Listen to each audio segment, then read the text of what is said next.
나보다 북한에 대한 경험을 더 많이, 나는 1993년부터 탈북자 연구를 시작했어요. 그래갖고 그때부터 북한에 대한 것들을 봤는데, 우리 조동현 선생한테 내 앞부분에 1시간 강의에 대한 본인의 소감이나 생각을 잠깐 좀 듣고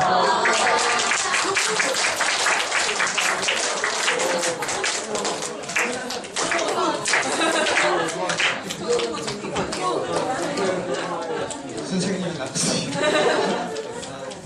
제가 이제 강의 듣다가 좀 약간 심리가 나쁜 거가 있어가지고 좀 여쭤봤어요. 그게 뭐냐면 이제 그 PPT 중에 사진이랑 그림들이 되게 많이 나오잖아요. 그래서 보면서 약간 머리가 좀 아프고 가슴이 답답한 게 있었어요. 왜냐하면 이제 제가 그 북한에서 자라면서 이런 거 계속 보고 자랐기 때문에 이런 거 보면 이제 다시 이제 북한으로 돌아갔다라는 느낌을 받을 때가 있고, 좀 심하면 이제 꿈에서 막 나타나고 가해가 좀 늘릴 때가 있긴 해요, 제가. 그래서 이거를 좀 그런 게 있어가지고 교수님께 여쭤봤어요. 이런 부분 어떻게 해야 되냐 해서 좀 여쭤봤는데, 교수님이 그런 느낌들을 좀 같이 좀 나누면 좋겠다고 말씀하셔가지고 제가 얘기한 거예요. 앞부분의 얘기, 강의 들으면서 어떤 생각들이 드는지. 강의를 이제 들으면서 교수님이 너무 북한에 대해서 잘 아신다, 이렇게 잘 아실까라는 생각이 들어서 되게 놀랐어요, 사실은. 사실 제가 북한에서 뭐 16살이 나와가지고 북한을 잘 모르는데 거의 까먹고 살았어요. 사실은 제가 여기서 까먹고 살았는데 교수님이 이제 말씀을 하면서 이제 다시 리마인드가 되고, 맞다 진짜 저거 너무 잘하신다 해가지고 놀랐었고, 그리고 진짜 이제 북한 사람들이랑 진짜 다르긴 달라요, 진짜. 저도 여기 와서 오래는 아니지만 이제 많은 사람들이랑 지내다 보면 이제 동화가 되어서 좀 바뀐 부분이 있긴 하지만 다른 부분이 엄청 많단 말이에요. 그래서 너무 이제 저도 그렇고 이제 많은 사람들이 이 땅의 삶을 힘들어하고, 제가 또 이제 되게 공감했던 부분이 그런 구청이나 이런 데 가지 않고 이제 이 사람의 간단하게 만드는 얘기고, 이제 그 동네에서도 이제 동네에서 막 이렇게 되게 막 가족이 아프고 몸을 이렇게 힘들어가지고 이제 막 강강구 초국당 비서라는 이제 북한 얘기가 초국당 비서 관리원 이런 간부들에게 가가지고 막 이제 다이렉트 막 얘기했던 그런 것들이 해외에서 좀 말씀을 다시 이제 생각이 나고 옛날 생각이 나고 약간 추억 같은 그런 생각이 좀 들었던 것 같아가지고 삶의 신착을 그런 것 같기도 한데 좀 답답하고 좀 그런 게 좀 있긴 했지만 너무 좋았습니다. 네, 다시 슬라이드 좀 주시고요.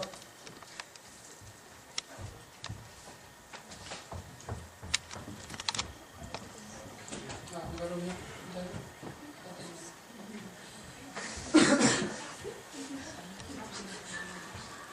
예.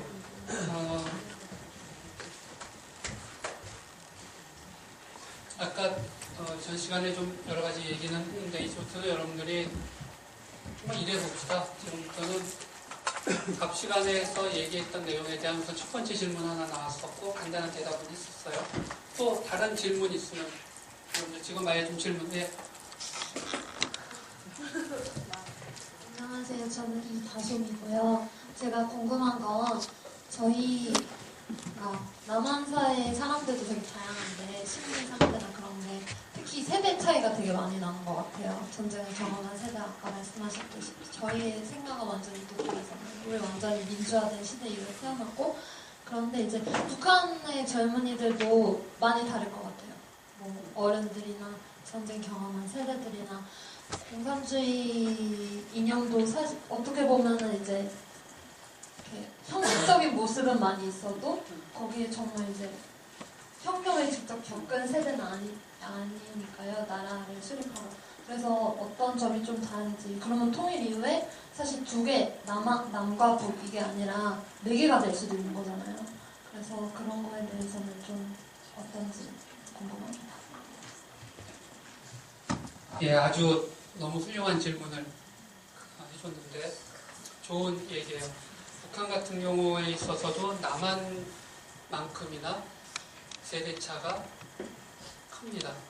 이유는 북한이 1950년, 60년, 70년대까지는 사회적 교육 시스템이 굉장히 잘 작동했어요. 그러니까 그 시대에 인민학교, 고등중학교 다녔던 경험을 갖고 있는 사람들은 적어도 자기가 받았던 공산주의 사상에 대한 나름대로의 확신과 자부심이 있어요. 왜냐면 실제로 남한보다 훨씬 잘 살았으니까. 그 북한이 전 세계 사회주의 국가 중에 가장 모델적인 훌륭한 나라였어요. 그러니까 다른 나라 사람들이 가서 감탄하고 배우고 흉내내고 그러려고 했었거든요. 그러다가 1980년대부터 경제가 흔들리기 시작했고 90년대에 완전히 파탄이 됐는데 90년대 이후부터는 사회적 교육 시스템이 작동을 하지를 못했어요. 많은 교사들이 굶어 죽었고 학교를 떠나야만 했고 애들이 식량 구하러 다녀야 됐지 학교에 정상적으로 가서 수업을 못 받게 됐거든요. 그리고 우리 교학생처럼 아예 북한에 16살 때 북한을 떠났다고 하는데 북한에서 학교를 다녀서 교육을 받아본 경험이 어떻다고? 전무하다고 그러죠. 16살 때까지 학교에 다녀서 공부를 해본 적이 없는 거예요. 그러니까 뭐 어떤 걸 의미하죠? 북한 시스템이 자기네 차세대들을 자기네 식으로 교육시키는 기회를 전혀 못 가졌다는 겁니다. 그러니까 이 사회가 어떻게 됐을까? 공산주의 사상, 사회주의 조국에 대한 자부심 이런 게 완전히 없어지는 새로운 세대가 느닷없이 등장합니다. 그러니까는 6.25 때 총 들고 직접 싸웠던 할아버지 세대와 그 할아버지 세대에 의해서 철저하게 공산주의적 사상에 대한 자부심을 갖고 교육을 받아왔던 아버지 세대.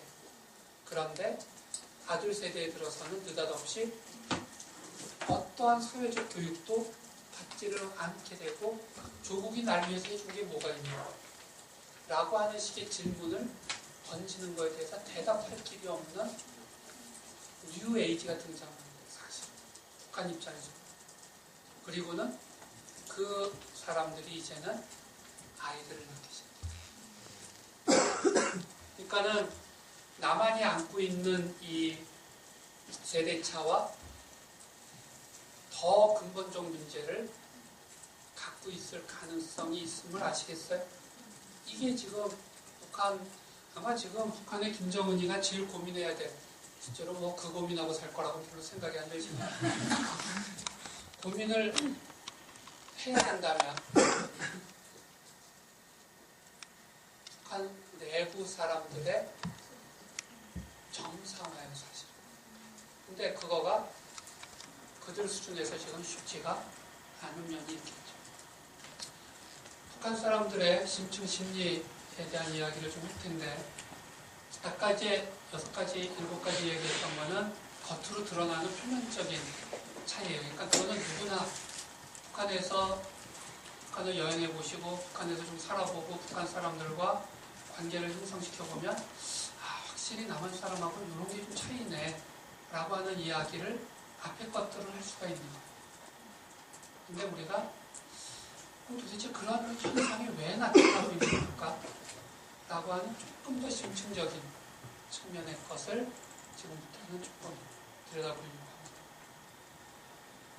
아까 내가 얘기했던 것처럼 이 북한적 현상이라고 우리가 북한의 모든 현상을 한꺼번에 묶어서 얘기한다면 북한적 현상은 첫 번째로는 공산주의 사회였으면 어디나 갖고 있는 공통된 특징이 하나 들어가 있어요.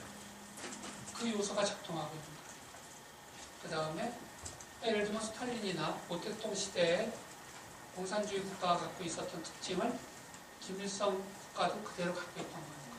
그러니까 그거를 북한만의 특징이라고 얘기하기는 현실적으로 불가능해요. 하지만 스탈린도 다 무너졌고 소련이 이제는 러시아로 바뀌었고 더 이상 러시아에서는 한동안 공산주의가 불법화됐었어요, 법적으로. 요새는 다시 조금 어떻게 바뀌었는지 모르지만. 중국은 공산주의 일당 독재는 하고 있지만 딱 정치 시스템 하나 빼고 나머지는 대한민국보다 더 자본주의였어요. 의료보험 시스템 같은 거 거기는 완전히 돈 없으면 죽어요. 그러니까 대한민국과 같이 대한민국은 의료보험 시스템이 굉장히 소위 말해서 사회보험적 강력한 시스템을 만들어 놓은 거예요. 그러니까 남한보다 더 자본주의 사회로 바뀌는 거예요. 근데 왜 한국만, 북한만, 한국인이 세운 북한만 저러고 있는 걸까? 혹시 여기에는 한국인의 정신적 특징하고 뭐 연관되는 거는 혹시 없는 걸까?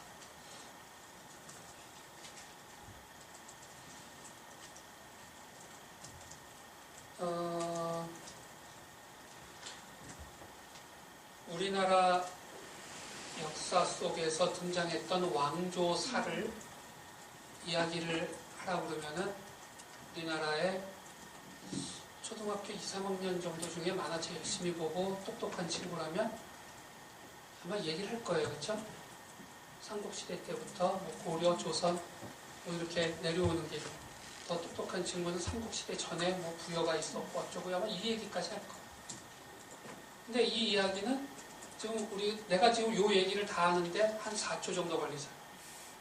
왕조사의 왕조 이름 얘기하는데 고구려 신라 백제 고려 조선 이렇게 얘기하는 거죠. 근데 중국 왕조사를 한번 누가 좀 얘기해 볼래요?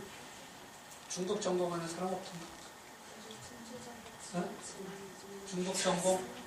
어? 왕조, 중국의 왕조사 5, 16국을 포함하여 말하기가 불가능해. 왜? 너무 많아서. 중국에서 최초로 통일 국가를 이루었던 나라가 진시황 때의 진나라.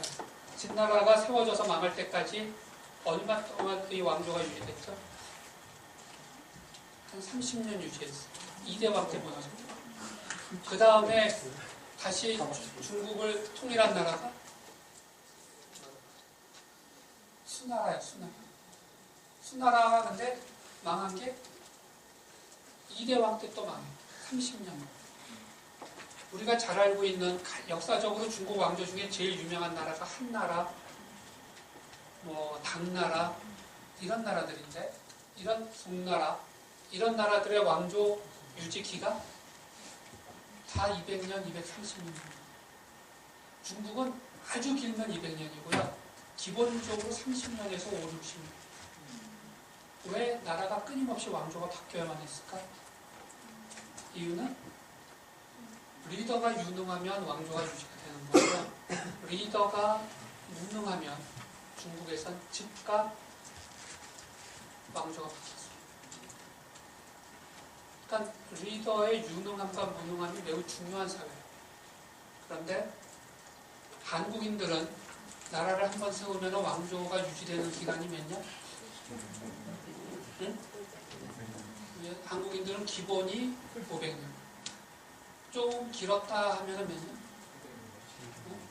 신라 1000년이죠. 한 왕조가 1000년을 유지하는 일은요. 고대 이집트 국가 빼놓고는 인류 역사에 그거는 문명 국가로 기록을 남길 수 있는 국가로 인류 역사에 존재치 않았어요. 좀 신기하잖아요. 왜 한국인들은 왕조를 한번 세우고 나면 바뀌지를 않을까? 그동안에 계속해서 유능한 지도자가 나와서 그랬을까요? 그랬나 우리? 지도자가 유능해 본 적이 별로 없어요. 한국은 좀 마음 아픈 일이지만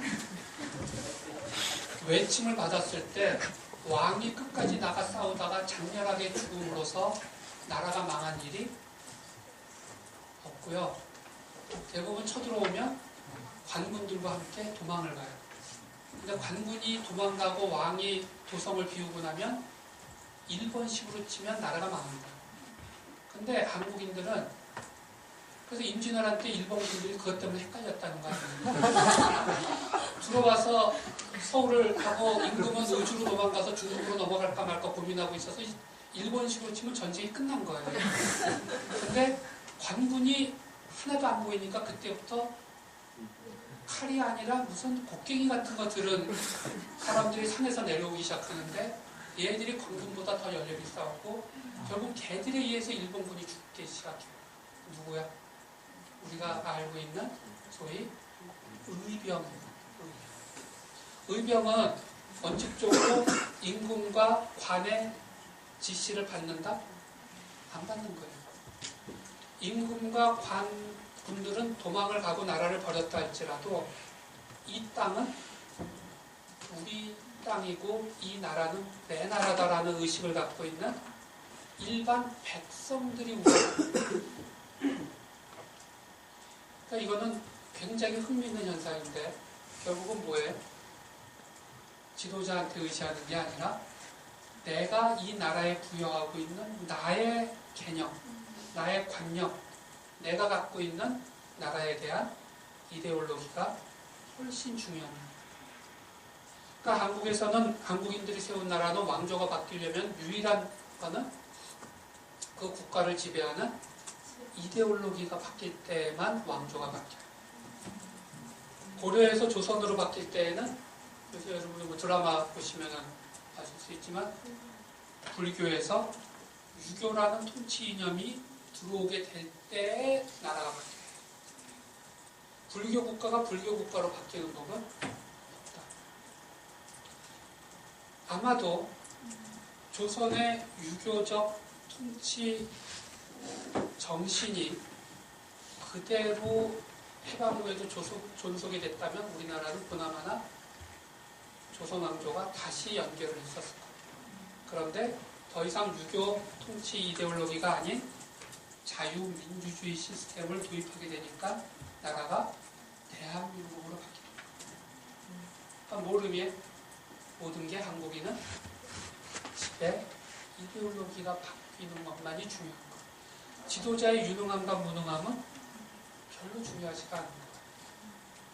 그러니까 북한이 다 굶어 죽어도 북한은 무너질 가능성이 있다 없다? 유감스럽게도 다른 나라 민족이 세운 나라라면 저 나라가 옛날에 망했죠. 다 200만이 굶어 죽는 나라가 어떻게 나라로 존재? 그런데 한국인은 조금 달라요. 조선이 받아들인 유교는 그 중에서도 가장 사고 형식에 있어서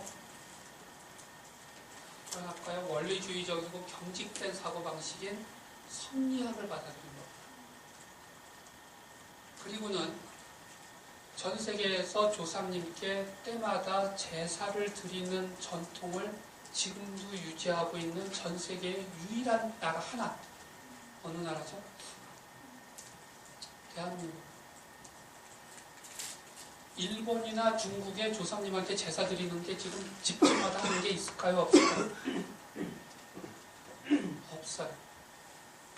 전 세계에서 유교적 전통을 지금까지 유일하게 가정 문화 속에서 유지시키고 있는 유일한 나라? 한국이에요. 한국에서 시작한 유교가 아닌데도 외래 것을 받아들인 다음에 가장 오리지널한 것을 유지한 다음에 그걸 끝까지 보존할 수 있는 민족은 한국 하나예요. 전 세계에서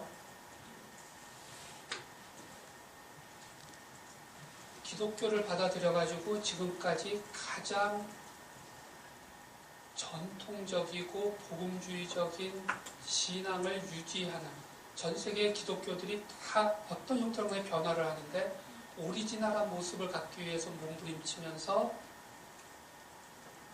이슬람 국가에 선교하는 게 너무 위험하기 때문에 모든 나라는 그 나라들의 선교사 보내는 걸 다 포기하고 철수했는데 전 세계에서 유일하게 이슬람 국가에다가 선교사라고 파송하고 있는 딱 한 나라가 남아있거든. 어떤 나라? 어떤 나라일까? 그게 우리 저와 여러분들이 이 자리에 앉아있는 우리의 한국인인 겁니다. 한국인은 어떨까? 한국인은 내가 정말 중요하다고 받아들이면 이 받아들인 것에 대해서는 목숨을 걸고 지키는 게 있어요. 공산주의를 받아들인다면 전 세계가 공산주의를 다 버렸는데 아직도 여러 가지 면에서 이거는 말이 된다라고 생각을 했을 경우에 다 굶어주고도 끝까지 붙잡고 있을 수 있는 유일한 민족? 어떤 민족? 그게 한민족. 그러니까는 한민족은 매우 외국에서 볼 때는 특수한 민족. 그렇게 따져보니까 우리가 한국인으로 살 때는 잘 모르겠는데 그런 식으로 보고 다시 생각해 보니까 한국인이라는 게 참 특이한 거예요. 그렇죠? 서로 한번 보세요. 얼마나 특이한 존재들이 지금. 근데 이게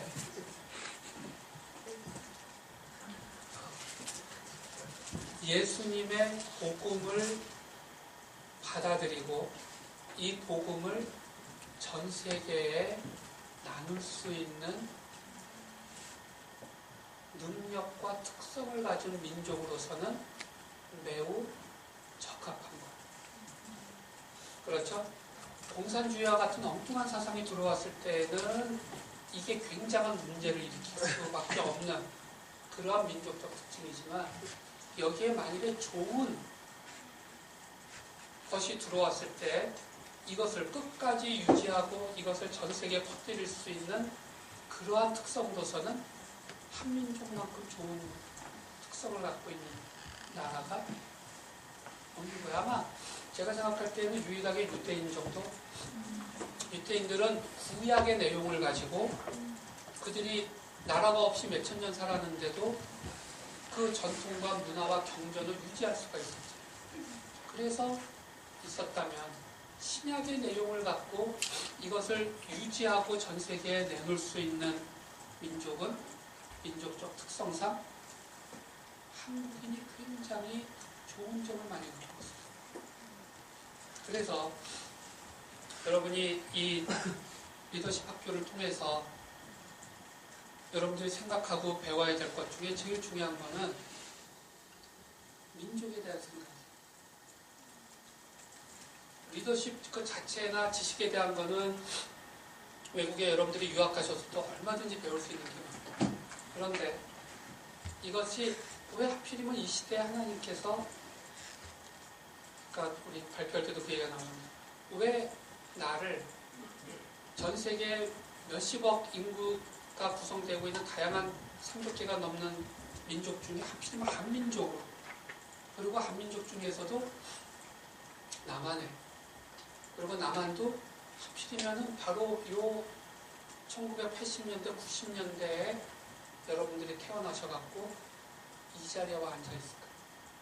이건 하나님께서 어떤 계획을 세우신 것과 연관이 되는 걸까? 라는 생각을 여러분들이 계속 좀 하셔야 돼요. 아까 제가 얘기했어요. 절대적 원리에 대한 한국인들의 독특한 의식이 있어요. 그리고 한국인들이 생각하는 그 지도자라는 거는요, 굉장히 비현실적이에요. 한국인들은 너무 갖고 있는 이상주의적 사고가 높고 자기가 갖고 있는 지도자에게 그 사상적 특성들이 다 구현되기를 원해요. 근데 그게 인간으로서 이루기가 매우 어려워요. 그러니까 예를 들면 이런 거예요. 이건 나중에 다 편집하십시오. 미국에서는 루인스키 사건이 터졌습니다. 백악관의 인턴 여사원하고 대통령이 문제가 생깁니다. 뭐 실질적으로는 무슨 관계가 있었네 없었네 이거 갖고 법적인 난리는 났지만 그런 루머가 터졌다는 것 자체만으로도 만일에 대한민국에서 그런 일이 벌어졌다면 어땠을까? 청와대에 인턴 여사원이 들어갔는데 남자 대통령하고 무슨 일이 발생했다.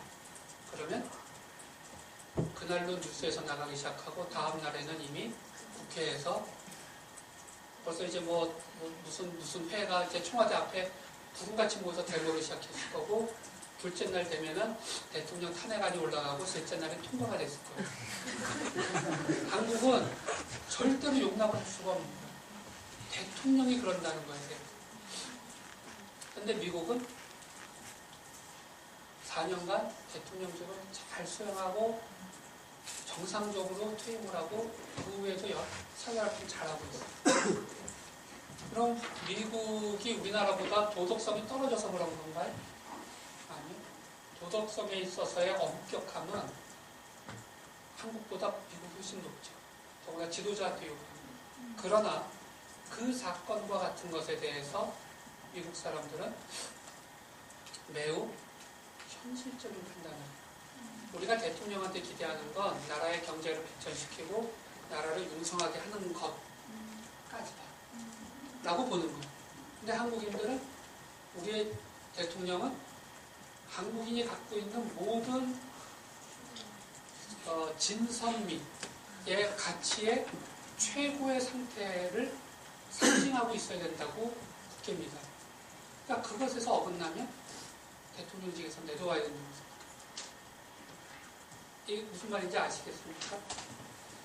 한국인들은 지도자에 대해서 굉장히 상징적 개념을 갖고 있는데 그 상징적 개념을 실제로 잃은 임금이 많지 않았어요. 오히려 임금보다는 임금이 아닌 사람들 중에 우리가 생각할 때 여러분 이순신 장군에 대한 여러분들의 이미지 어때요? 완벽한 지도자죠. 자기가 힘을 갖고 있는데도 나라를 뒤집지 않고 결국은 마지막에 나라를 위해서 죽어버리는. 예를 들면 한국인은 그쯤 돼야 지도자로. 근데 북한은 김일성한테 그 지도자의 상징을 입혀놓은 거예요. 그러니까 어떻게 미쳤지요? 인간한테 저렇게 엄청난 신격화를 할 수가 있냐? 우리는 그게 불쾌해요.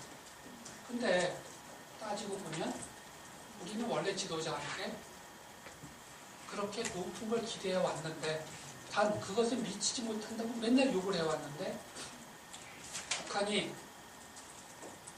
국가의 통치 전략상 김일성 이 사람이 바로 너희가 꿈꾸는 최고의 지도자다라고 내는 거예요. 그래 놓고 나서 국가가 진행을 하기 시작했어요. 그러니까 우리가 볼 땐 이해가 안 되는 일이 북한에서 너무 당연한 일이에요. 지금 뭐 구원파 이 문제 때문에 신흥종교 문제들이 잊혀질만 하면은 한 20년 주기로 우리 사회에서 큰 문제가 되고 있는데 한국 사회, 한국의 종교가 한국에서 이 뭐라고 할까요?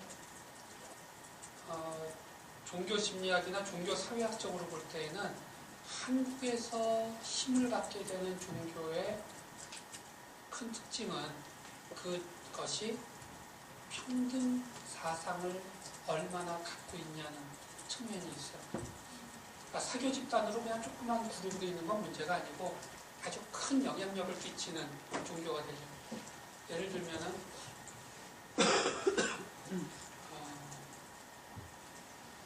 불교가 처음 들어왔을 때 불교가 우리 한국인들한테 어필할 수 있었던 중요한 점은 이것이 갖고 있었던 평등사상입니다.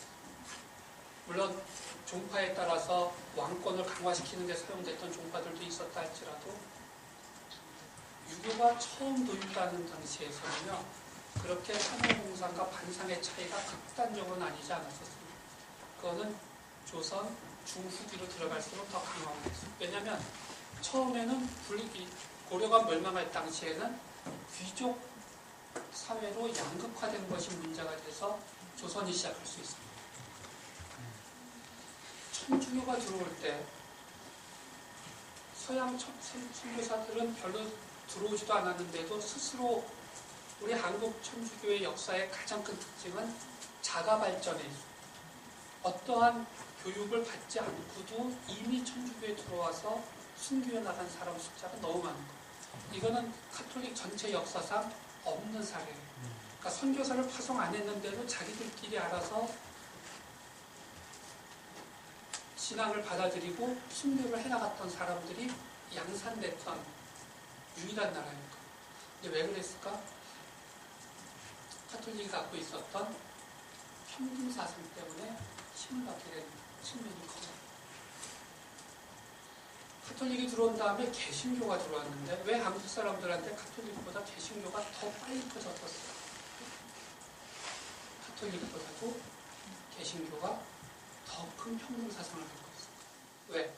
가톨릭은 신부님과 평신도 사이에 넘을 수 없는 벽이 있어요. 여러분들 이 중에서 가톨릭에 익숙하신 분들이 모르겠는데 개신교 사람들은 상상할 수 없는, 그러니까 우리는 목사님과 평신도 사이에 차이는 있어도 그 차이는 그냥 별로 큰 차이가 아닌 차이라고 생각들을 하는, 그게 개신교의 전통이니까. 그러니까 만인 사제설이 받아들여지면서 사제의 특성이 없어진 거예요. 개신교의 특징이 아니에요. 근데 가톨릭에서는 사제와 평신도 간에는 넘을 수 없는 벽이 있고, 그러니까 평등하지만 평등하지 않은 측면이 있는데 개신교는 어떻게 돼? 그 모든 것을 다 평등하게 바꿔. 그러니까 힘을 더 갖게 돼. 그러니까 한국인들의 의식 속에는 이 평등에 대한 의식이 굉장히 강렬하게 존재해요. 그런데 이 평등 사상을 갖고 있지만 그러나 그 안에서 나는 가장 높은 분과 특수한 관계에 있다라고 하는 것을 얼마나 의식하도록 만듭니까? 예를 들면은 김일성, 김정일에 대해서 어버이 수령 동지라 표현을 쓰는데 이 어버이라는 말은 아주 개인적인 관계의 명칭이에요. 어버이날 낳으시고 할 때의 어버이. 그렇죠? 그래서 추상화된 진선미에 대한 자기의 헌신이 아니라 그 추상화된 진선미가 한 인간으로 구현된 것에 대해서 내가 특별한 관계를 맺는다. 이렇게 얘기하다 보면은 뭔가하고 좀 비슷하죠. 그렇죠? 우리 신앙하고 매우 흡사한 측면이 있어요. 하나님의 절대적 진리가 예수 그리스도라는 한 인간을 통해서 현실화됐고 우리는 그 예수님과 특별한 관계를 맺는다고 우리가 고백해요. 그게 기독신앙이에요. 그런데 북한이 매우 기독교적 양식을 갖고 있는 거예요. 실제로 김일성 어머니 이름이 강반석. 반석이란 말이 베드로라는 뜻이에요. 기독교 이름이에요. 그 외가 쪽이 전부 기독교였기 때문에. 김일성도 자기의 자서전인 세기와 더불어를 보면 자세하게 자기가 어렸을 때 교회 다니던 이야기를 적어놨어요. 기독교적인 내용을 공산주의의 주체 사상을 만드는데 굉장히 많이 사용해요. 북한은 자집단 중심주의에 굉장히 집착하는 사람입니다. 그러니까는 자기 객관화시키는 게 아니라 우리 집단 안에 있는 사람과 우리 집단 밖에 있는 사람을 대하는 태도와 대하는 원칙이 완전히 다른, 흔히 가장 흔한 말은 사교 집단에서 나타나는 현상이에요. 사교 집단 안에 들어온 사람과 밖에 있는 사람에 대해서 완전히 다르게 구분하는 게 일반적인 특징인데 그게 지금 북한에서 나타난다. 예, 나머지 이야기는 나중에 또 기회가 되면 할 수 있을 것 같아서 일단 여기까지 좀 이야기를 했는데 여기 지금까지 이야기한 거에 대해서 질문